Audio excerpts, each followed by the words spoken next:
فرشتوں نے کہا اے لوط، ہم تمہارے پروردگار کے فرشتے ہیں، یہ لوگ ہرگز تم تک نہیں پہنچ سکیں گے، تو کچھ رات رہے سے اپنے گھر والوں کو لے کر چل دو، اور تم میں سے کوئی شخص پیچھے مڑ کر نہ دیکھے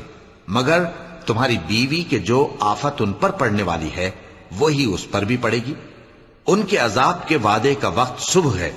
اور کیا صبح کچھ دور ہے؟ پھر جب ہمارا حکم آیا، ہم نے اس بستی کو الٹ کر نیچے اوپر کر دیا اور ان پر پتھر کی تہ بتہ کنکریاں برسائیں جن پر تمہارے پروردگار کے ہاں سے نشان کیے ہوئے تھے، اور وہ بستی ان ظالموں سے کچھ دور نہیں۔ اور مدین کی طرف ان کے بھائی شعیب کو بھیجا تو انہوں نے کہا کہ اے قوم، اللہ ہی کی عبادت کرو کہ اس کے سوا تمہارا کوئی معبود نہیں، اور ناپ اور تول میں کمی نہ کیا کرو،